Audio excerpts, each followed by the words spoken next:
आज हम लोग जानने की कोशिश करते हैं कि दुर्गा सप्तशती का क्या रहस्य है। ये हमारे आत्मिक उत्थान में कैसे मदद करती हैं। माँ पराम्बा, जिसे आदिशक्ति भी कहा गया है, जगत जननी कहा गया है, वो क्या है? अव्यक्त प्रकृति, परा अपरा प्रकृति, जो जिसके दो रूप हैं, वह प्रकृति, परा प्रकृति हमारी माता पराम्बा क्या है, और ये साधना क्या है, और जो राम कृष्ण परब्रह्म की साधना कहते हैं वो क्या है।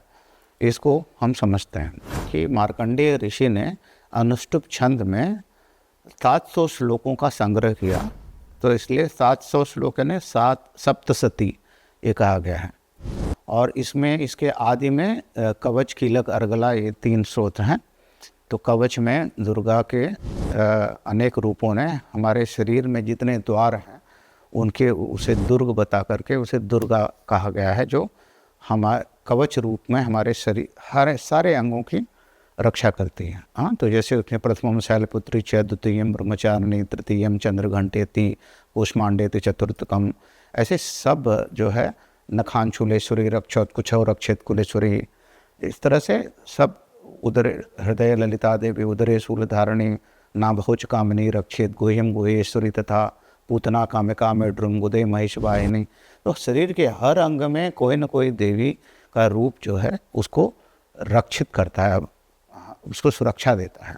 तो प्रकृति ने जब हमें अस्तित्व में लाया है तो इसकी रक्षा के लिए अनेकों उपाय किए हैं, तब हम आज चल पाते हैं, बोध कर पाते हैं, जी पाते हैं। तो ये इसके पीछे प्रकृति की उस महती शक्ति का बहुत बड़ा कार्य है, चल रहा है। हम ऐसे नहीं सोच पाते, देख पाते, समझ पाते हैं, इंद्रियों के द्वारा और मन के द्वारा काम कर पाते हैं, ऐसे नहीं कर पाते हैं। उसके पीछे निहित जो ऊर्जा है, वो ब्रह्मांडी ऊर्जा, देवी चेतना है, वो तब हमारे अंदर आई थी जब हम भ्रूण थे, जब हम माँ के गर्भ में गए थे, तब से आई हुई है। लेकिन अब वही माँ प्रकृति चाहती है कि वो गर्भ को छुड़ा भी दे सकती है आपको, अब क्योंकि वो है, वो सदा से उस परम पुरुष की सेवनी रही है, उसकी सेवा करती है, चाहे शिव रूप में, चाहे विष्णु रूप में, चाहे ब्रह्मा के रूप में, या जो परब्रह्म है उसकी अव्यक्त होकर के सेवा करती है। इसलिए वो हमेशा चाहती है कि हम भी अपने इस शरीर में उसी की तरफ देखें और उसी की सेवा करें, और उस बोध से अपने आप को पूरी तरह से खिला दें उस बोध में। तो वो उसका प्रयास जो है, इसमें आपको दिखेगा कि 9 दिन की उपासना में हम देवी के अनेक अनेक रूपों को समझें, और अपने अंदर कुछ राक्षस जो हम उत्पन्न कर लेते हैं, जैसे जैसे हम बड़े होते जाते हैं, उनको कैसे मारते हुए अपने स्वरूप में पूरी तरह से खिल जाएं और अपने परम धाम मोक्ष को प्राप्त कर लें। तो इसकी कहानी जब शुरू होती है तो उसमें है कि एक राजा सूरत हैं, जो बहुत बड़े राजा हैं, और उन्होंने बहुत कुछ राज्य अर्जित किया, बहुत राज्यों पर विजय पाई, बहुत धन संपदा एकत्रित की, बहुत मूल्यवान हाथी घोड़े ये सब खरीदे, बहुत रत्नों जवाहरात से परिपूर्ण था उनका पूरा राज्य। और फिर कुछ शत्रुओं ने मिल करके उनके साथ घात किया, अपने लोगों ने भी धोखा दिया, और उनके राज्य पर दूसरों का कब्जा हो गया। फिर अब ये इनको देश निकाला मिल गया, इनके पास कुछ बचा नहीं था, तो जंगल चले आए। दूसरा एक पात्र है दुर्गा सप्तशती में, जिसका नाम है समाधि। ये एक व्यापारी है, और ये व्यापारी भी बहुत धन संपदा अर्जित कर चुका था, लेकिन उसके अपने लोगों ने उसे बहुत धोखा दिया, और रिश्तेदारों ने, नातों ने, परिवार के लोगों ने, सबने मिल करके उसका सब कुछ लूट लिया। और ये जिनसे मुंह में फंस करके सब उनके लिए करता था, उन सब लोगों ने इसे धोखा दिया। अब ये भी जो है हतोत्साहित होकर जंगल में जाता है, और दोनों की मुलाकात जंगल में होती है, राजा की, सूरत की, और समाधि इस व्यापारी की। दोनों अपना दुखड़ा एक दूसरे को सुनाते हैं, और दोनों ही इसका संताप करते हुए फिर भी मन में सोचते रहते हैं कि राजा को अपना अभी मोह खत्म नहीं हुआ है। वो अपने राज्य की याद करता है, अपने हाथी घोड़ों, सैनिकों की, मंत्रियों की, सबकी याद करता रहता है, अपने परिवार की भी याद करता है। और उन लोगों ने कैसे उसे छला ये भी उसको याद है, लेकिन फिर भी जो है मोह उसका जा नहीं रहा था। उसी तरह से व्यापारी ये भी अपने नाते रिश्तेदारों परिवार के द्वारा छले गए सारी चीज़ों को भुला करके फिर से उनके प्रति उसके अंदर मोह उत्पन्न हो रहा है। तो ये जो स्थिति थी इन दोनों ने को अनुभव हुआ कि कितनी भयानक स्थिति है कि एक बार चले जाने के बावजूद भी ये मोह ख़त्म नहीं हो रहा है। तो उन लोगों ने सोचा कि हम किसी के पास चलें और इस चीज़ का समाधान पाएँ और जाने कि कैसे इस मोह से दूर हुआ जा सकता है। तो उन लोग गए, वहाँ पे पास में एक ऋषि मानधाता का आश्रम था, वहाँ पर दोनों जाते हैं और दोनों ऋषि मानधाता से पूछते हैं कि हमारी स्थिति ये है, हमारी मनस्थिति बहुत ख़राब है और हम बड़े छले हुए से हैं, लेकिन हमारा मोह ख़त्म नहीं हो रहा है। तो ऋषि मानधाता ने दुर्गा देवी की कथा सुनाई, जो दुर्गा सप्तशती के नाम से प्रचलित हुई। तो इसमें 13 अध्याय हैं और 13वें अध्याय में उसके पहले कवच कीलक अर्गला है, स्रोत है, और कवच यानी शरीर की रक्षा, कीलक यानी कील लगा देना, और अर्गला यानी आगे बढ़ने का। तो इसमें देवी के अनेक रूपों का वर्णन है और एक अध्याय से 13 अध्याय तक इसमें अनेकों राक्षसों का देवी ने संहार किया है, वो बताया गया है। तो अब आप जब 9 दिन की उपासना नवरात्रि करते हैं तो आपके अस्तित्व में ये राक्षस क्या हैं और वो कैसे मारे जा सकते हैं, उसकी बात अभी हम लोग करते हैं। तो उसको रिलेट करने की कोशिश कीजिएगा। तो जब ये दुर्गा सप्तशती शुरू होती है तो पहला अध्याय में देवी के सौंदर्य का वर्णन है, देवी की उत्पत्ति कैसे हुई और जगत में राक्षसों का यानी अस्तित्व में राक्षसों का प्रभाव बढ़ रहा है। तो देवी के उस सुंदर रूप माँ प्रकृति जिसने हमें जन्म दिया है, वो हमें उनसे रक्षा करने के लिए कैसे उद्यत होती हैं। तो उनके पास वो अपना रूप प्रकट करती हैं, जिससे मोहित होकर के मधु और कैटभ नाम के जो 2 राक्षस हैं वो जाते हैं और अपने राजा को बताते हैं। उनको बहुत सुंदर पाते हैं और उनसे विवाह करना चाहते हैं। फिर उन्होंने कहा कि जाओ तुम अपने बड़े राजा को लेकर आओ, वो शुम्भ निशुम्भ था। तो वो दोनों गए और बोले आप एक बड़ी सुंदर स्त्री है, उससे आप शादी कर लें। तो फिर वो अपनी सेनाओं को भेजता है, एक एक करके सब जो है मारे जाते हैं। वो ये कहानी है। तो जो मधु कैटभ है वो हमारी जीवा है। तो हमारे जीवा से 2 स्वाद जो है वो बहुत प्रोमिनेंट होते हैं। वो है खट्टा और मीठा। मधु यानी मीठा और कैटभ यानी कड़वा या खट्टा, दोनों मिला करके। तो हमारी जीवा ये स्वादों से हमेशा लिपटी हुई रहती है और उसमें नमक एक तीसरी चीज़ है जो ऐड हो जाती है। तो ये हमेशा हमारे लिए जो पोषक तत्व है ना, उनका विनाश करती है। तो अत्यधिक खट्टा, अत्यधिक कड़वा, अत्यधिक खट्टा मीठा और नमक ज़्यादा डाला हुआ, ये हमेशा पोषक तत्वों का नाश करके जो अन्न हमारे लिए औषधि का काम कर सकते हैं वो हमारे लिए घातक हो जाते हैं और वो ऐसे बैक्टीरिया को जन्म देते हैं हमारे अंदर जो हमारा क्षय करने लगते हैं। तो वैसे हमारा शरीर तो देखो बहुत सारे बैक्टीरिया से बना होता है, ट्रिलियंस ऑफ बैक्टीरिया हमारे शरीर के अंदर होते हैं, ऐसा विज्ञान ने बताया है। लेकिन ये जो मधु और कैटभ हैं, खट्टा मीठा और नमक ऐड करके जो हम पोषक तत्वों का नाश करते हैं, हमारे अंदर ऐसे बैक्टीरिया का जन्म होने लगता है कि धीरे धीरे हमारे शरीर में वो क्षय होने लगता है और वो शरीर रोगों से घिरने लगता है।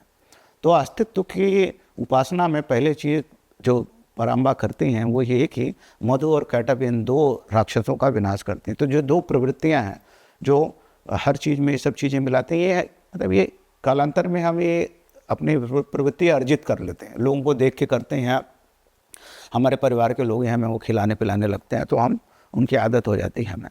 तो उपासना के पहले चरण में कहा है कि मधु और कैटभ जिह्वा के जो रस को इसको सीमित करने की बात कही है। अगर इन 2 चीज़ों पर नियंत्रण कर लिया जाए तो हमारे स्वास्थ्य पर थोड़ा सा नियंत्रण हो जाता है। तो वो सुरथ बन जाता है। वो राजा जो उसका नाम सुरथ है ना, ये रथ है ना, शरीर जो है ना, ये थोड़ा सा ढंग का ठीक ठाक हो जाता है। तो वो ठीक करने के लिए इस पर ज़बान पर नियंत्रण करने की जो ज़रूरत है। बोलने से ही नहीं, खाली खाने पीने में भी, दोनों पे बोलने से भी ज़रूरत है।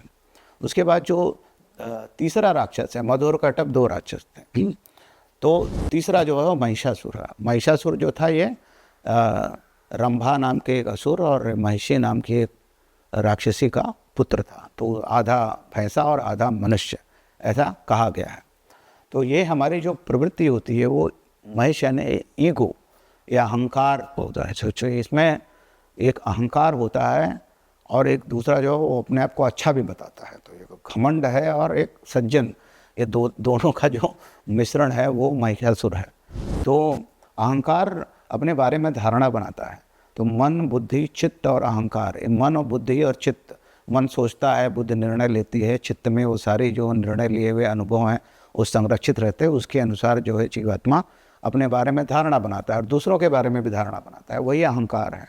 और ये अहंकार जो है इसका नाश करना, यानी कि अहंकार को समझ लेना, उसका अहंकार के दुष्परिणाम को जानना।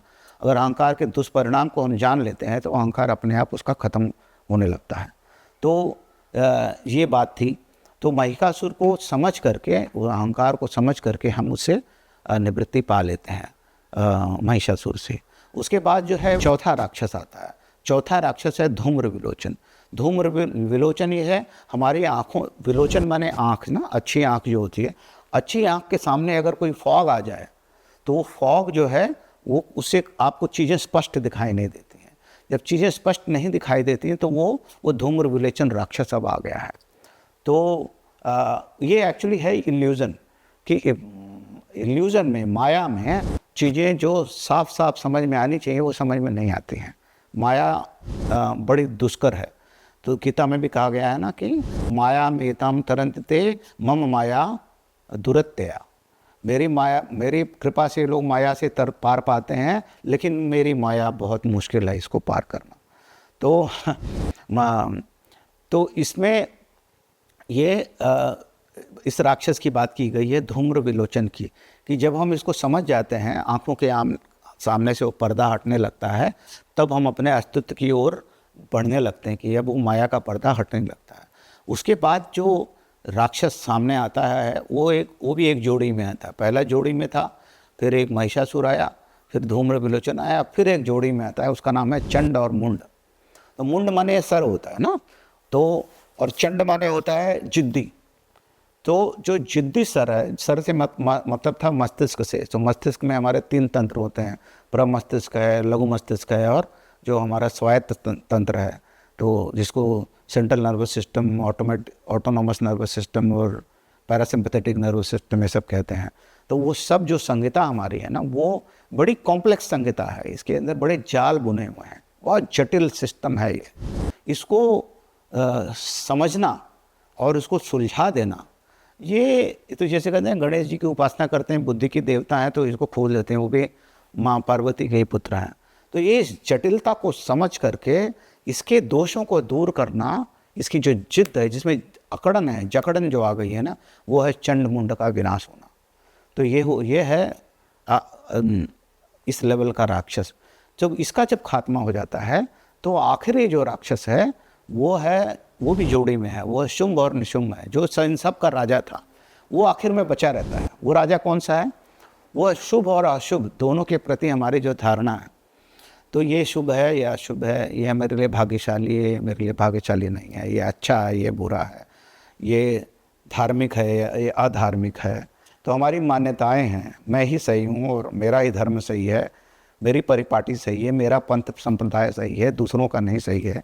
तो ये इसमें जो दृढ़ता और धृष्टता है और उसको न त्यागने की जो प्रवृत्ति है, वही शुभ निशुंभ है। तो गीता में भी देखो ये कहा गया है कि सर्वधर्मान परित्यज्य मामेकम शरणं व्रज। आखिर में मतलब शुरू में ही कह देते हैं कृष्ण अर्जुन से कि पहले तो सारे धर्मों की तेरी जो मान्यताएं हैं, अर्जुन ने बहुत सारे सवाल किए थे कि ऐसा होगा तो ये होगा, ऐसा होगा तो ये होगा, हम लोग इतने बुद्धिमान होकर भी ये सब करने के लिए क्यों उद्यत हैं। तो कृष्ण उसको कहते हैं, भैया तू अपनी सारी मान्यताओं को पहले छोड़ दे, इनका त्याग कर। सर्वधर्मान परित्यज्य माम एकम शरणं व्रज।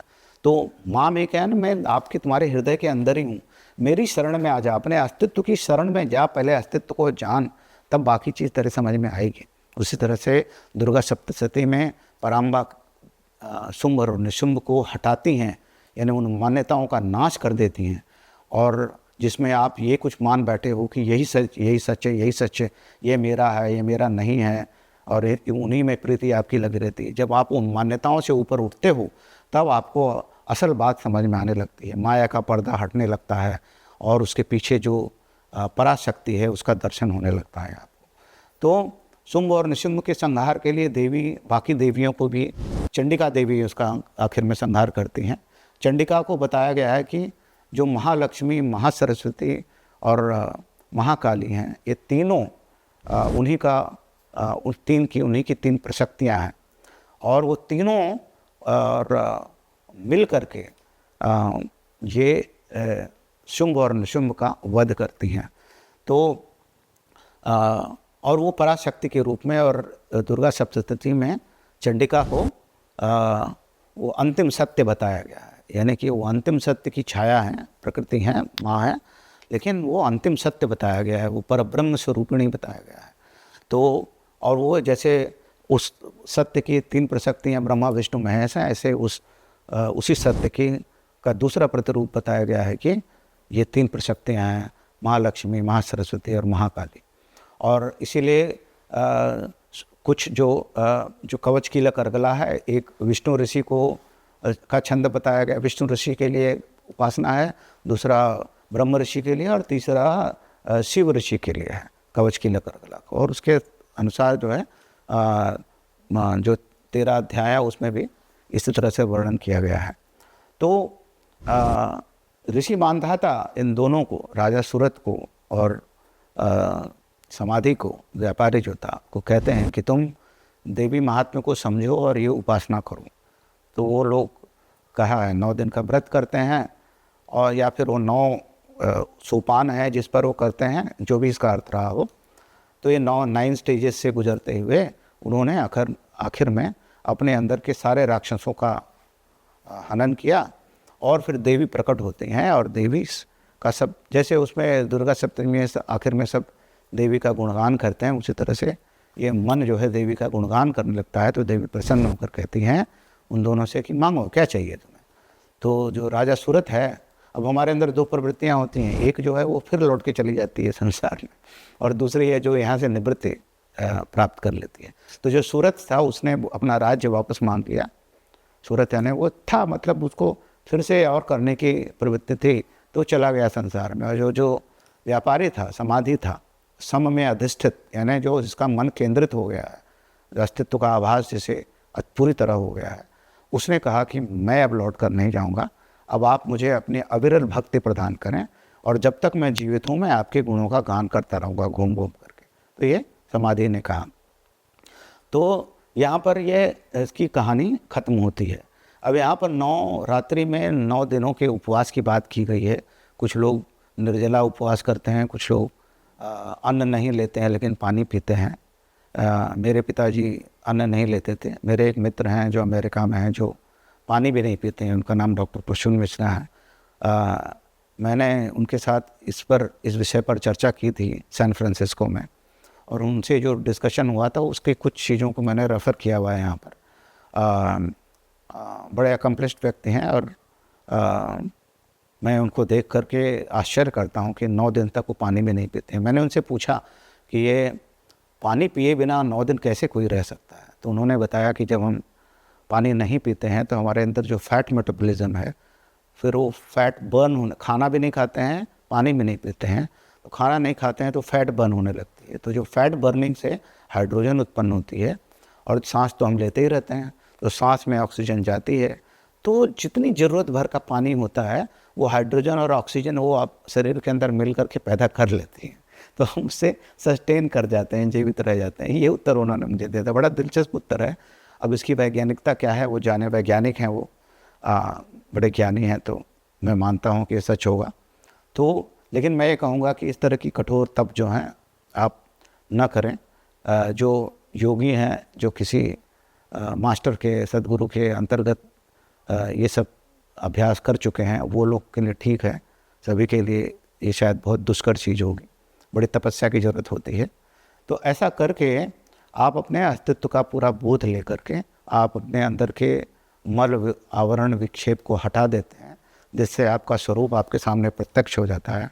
आप अपने स्वरूप को जान करके उसके जैसा ही बन जाते हैं। जानत तुम्हें तुम्हें हो जाए, जागे जथा स्वप्न भ्रम जाए। आपका भ्रम मिट जाता है, सारे राक्षस खत्म हो जाते हैं, आप अपने स्वरूप में जागृत हो जाते हैं। दुर्गा सप्तशती का यह उद्देश्य है, आपको अपने स्वरूप में जागृत कर देना। माँ आपको स्वरूप की ओर बढ़ा देती है। माँ ने आपको जन्म दिया, माँ पराम्बा अपने स्वरूप की तरफ बढ़ा देते हैं। इसी के साथ मैं कहूँगा सद्गुरुदेव भगवान की जय।